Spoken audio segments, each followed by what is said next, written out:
project had two related but different objectives. The first was to do a significant amount of new work in an area that has not been studied in great detail by media and film scholars, and this was to study what we call the regional blockbuster.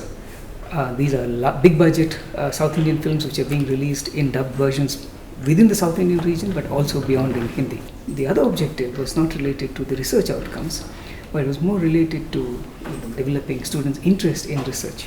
All the 4 students we selected had no training in media research or film studies or any such thing. The objective of the project was to get them interested in developments related to media that were happening around them, get them interested in working in their own spaces. They worked during summer in their hometowns looking at what was happening around them literally, and in the future get them to do more work in media related or film related, but that's a secondary objective. The main thing was to get them interested in research. We were able to make connections between the spread of Hollywood films and the spread of South Indian blockbuster films. We found, for example, that the preconditions, the conditions of possibility of the regional blockbuster were also contributing to the growth of Hollywood. Digitization of exhibition and distribution was playing a major role in facilitating nationwide releases of films. The big beneficiaries of that, as we all know, has been Hollywood. We have a far larger presence of Hollywood today than even 5-10 years ago.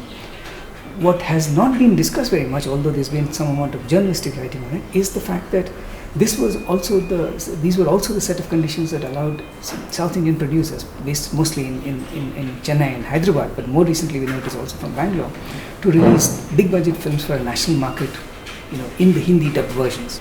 The cinema has always stood for a certain kind of cultural identity and so on.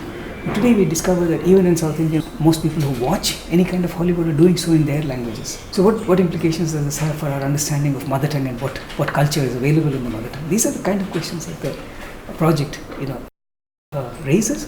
Our focus primarily was on establishing the kind of connections there are between developments in the film industry and the emergence of this new form, which is the blockbuster.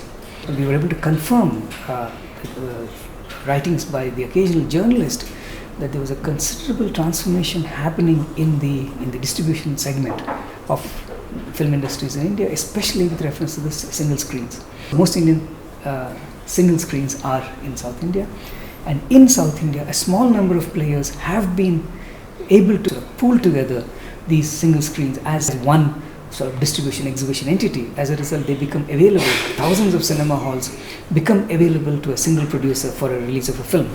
So, and this is obviously what allowed a Bahubali or Rajinikanth's 2.0 or other films to succeed well. We were also able to show the kind of competition now that there is between Hollywood releases in Indian languages and South Indian films being released in different Indian languages. And of course there's Hindi, which has been the big presence in Indian cinema. So I think we now are looking at an interesting phase in the evolution of cinema in India, where you see 3 key players. There's a Bombay film industry, there's also the regional South Indian film industries, there's also Hollywood, and the key to their success is dubbing. This presents a whole lot of interesting questions for media and film scholars and students who study culture. I hope this project has been able to persuade not just the students who worked for it, but also others who've seen them work for it and seen what we've been able to publish and put out and so on. Persuaded them to take a more active interest in research that may not be related to their academic work, but research that allows them to engage with what's happening around them.